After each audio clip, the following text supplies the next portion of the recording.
A viewer recently asked me if I have any regrets about my career, decisions I made with my family. Did we spend enough money? Did we travel enough? Was I available for my kids and my marriage?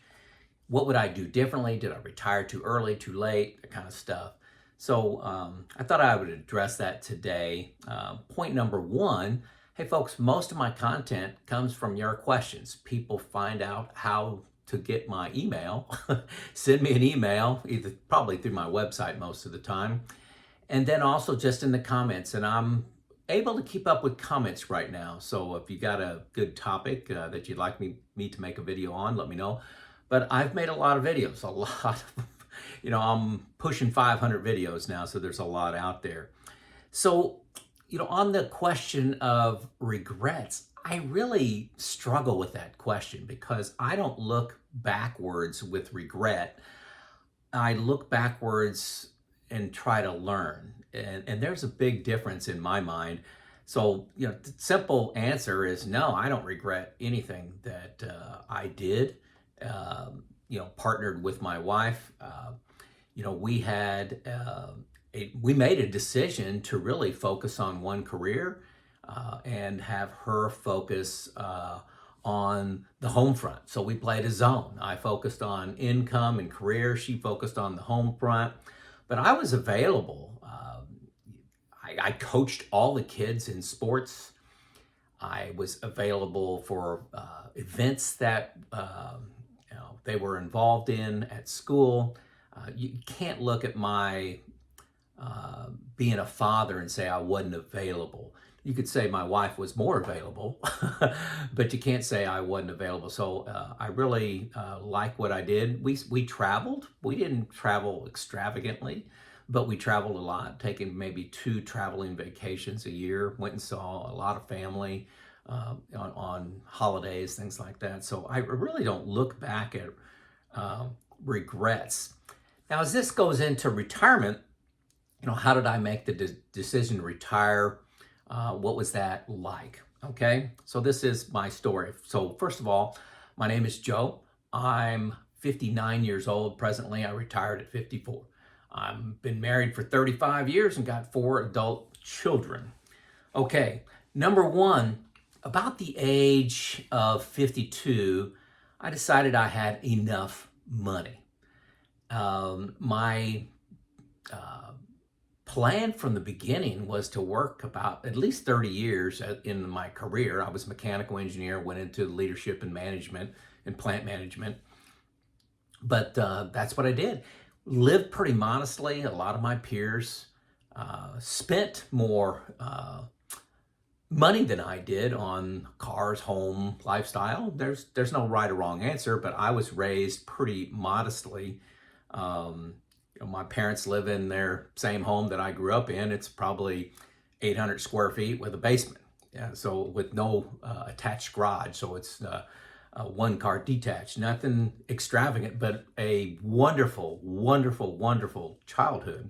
But it wasn't based on things, okay? It was based on family and relationships. It was really, in faith, I would say, were the cornerstones of my upbringing. So I decided I had enough about 52, and then a couple friends of mine convinced me to take a job that I absolutely loved. And I worked it for about 2 years and then decided to hang it up at 54. And what was the final straw for me after I had enough? I knew I had enough, so I'm doing this for the enjoyment. Is I was spending about 50% of my time on things I love to do, 50% of my time just doing monotonous things that I've done before, just pushing paperwork, going through the system, following the process, and I hated that. I like change, innovation, driving bold action, and difference in results, doing things that people said I couldn't do or we couldn't do as a team. That's what energized me. So also about the same time, I became aware of my mortality, and I'm 54 years old. And I remember my mom saying, we absolutely loved our 60s. My dad retired when he was 59. My mom worked as a secretary and as an assistant kind of thing for several years. And they just said, I loved my 60s. So I'm sitting there going, man, 50s have got to be better than that. That was my logic. And I was reflecting back on my skill set and what I love to do. I absolutely love the role of coach, mentor, guide, helping the next generation, help people see what I see, what the difference between a successful career and putting your time in a job, if that's what you want to do. And I spent a lot of time on that in my jobs, but one of my assignments, I was the reliability and maintenance director for the company I worked for globally. And for 4 years, all I did was work with plants and plant managers, leadership teams, maintenance managers on how to improve their culture in reliability and maintenance and reliability of equipment. So that whole process, which I know is extremely exciting to most of you. But that is where, just to be candid, that's my expertise. That's my expertise. I got two expertises, and one is my life, and number two is reliability and maintenance. Okay. So I also at the same time started to get this itch to start my own business. I think everybody gets that. Be my own boss. I wanted to do this coaching guide role, but I wanted to be on my terms. I could easily get a job working 4 weeks out of 4, traveling all over the place, making all kinds of money. But I wanted to control it. I wanted to do my process, my way, on my schedule. Okay, if that makes sense to you. I wanted to control my time. I wanted to travel a little bit more with my wife, work on relationships a little bit more. My mom and dad are, in their upper 80s, and spend more time with them, more time with family. So I had all this I wanted to do, and it wasn't about money. It was about directing my life and living on my terms. Okay, so that was the plan. The plan, changed. That plan changed. And I started off extremely well. I was working 1 week a month. I retired in 2019, by the way. And does anybody know what happened in 2020? Everything changed, and I had to pivot with that due to COVID. But yeah, it was actually a blessing for me. I switched to all online coaching and mentoring instead of going to plants and working with their teams. I went all online. I wrote a book, started to write for a couple magazines, and then I was doing strictly reliability and maintenance for a couple years. And then one of you asked me how old I was and how was I able to retire. And I started leaving some retirement videos, and then I pivoted again because I was getting a lot more engagement, a lot more emotion with the retirement piece than reliability and maintenance. I probably have made 200 videos on reliability and maintenance, and I'm pushing 300 on retirement now. So I had to pivot, I chose to pivot my channel and my time towards much more retirement. Okay, and that's what I'm doing now. I'm working with some nonprofits, with my time, spending some time traveling. But I also pivoted again. And recently, I would say in the last year, I stopped my coaching service as part of retirement. I love doing that, but it was occupying too much of my time. Okay, so right now I'm just making retirement videos, working a couple hours a week. If you want to call that work, I enjoy doing it. It's my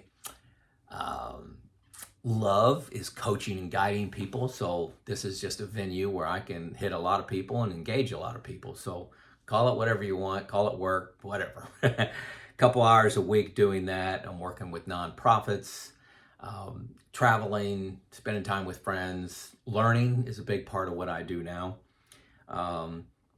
One of the questions you may ask is, how's it going? How's it going right now? So just as an example, today I woke up and I exercised for close to 2 hours. Actually, I went on a run, do some HIIT training, high intensity interval training.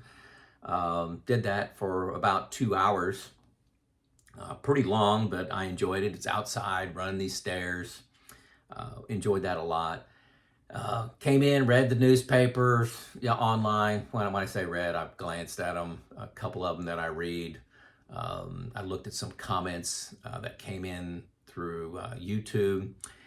And then I had a couple emails to respond to. I haven't looked at them in about 4 days.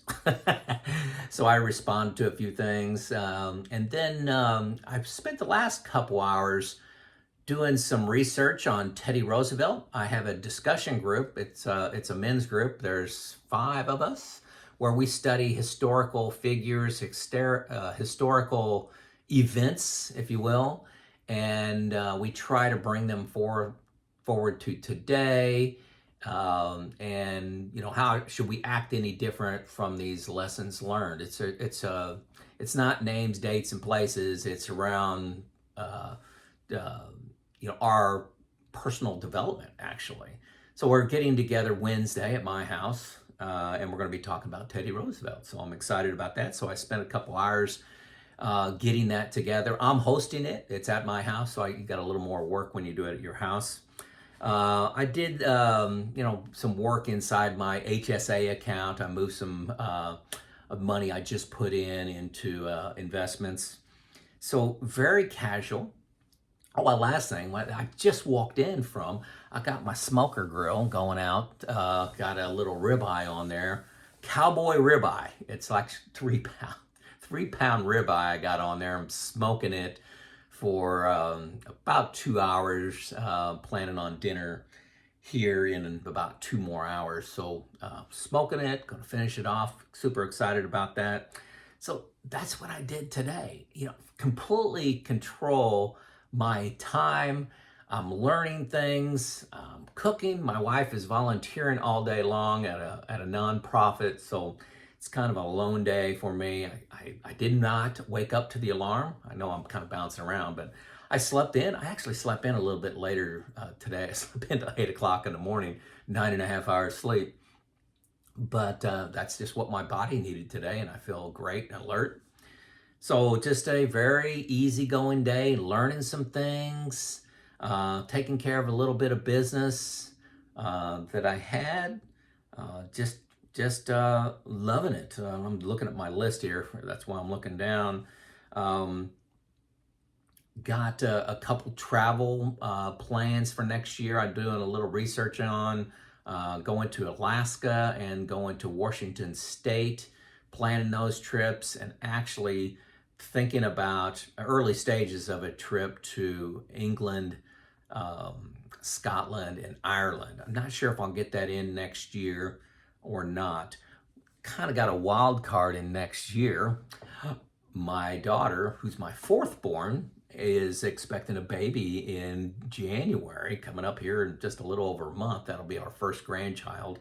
And we'll be all over helping. But we got the challenge of her being, she's a 12-hour drive away. So she's in North Carolina versus us in Indiana. So all that said, I'm loving retirement. I've had to pivot, not had to, I chose to pivot a few times on what my retirement looked like. It's so critical, I believe, to retire to something, but it's okay if that changes. I've changed, fundamentally, I've changed at least 3 times in the 5 years that I've been retired. So expect that, get a sample life, sample what you enjoy doing and keep doing long term. Some things you may start and then stop, so that's my story of retirement, and I'll keep the videos coming. This is Joe out.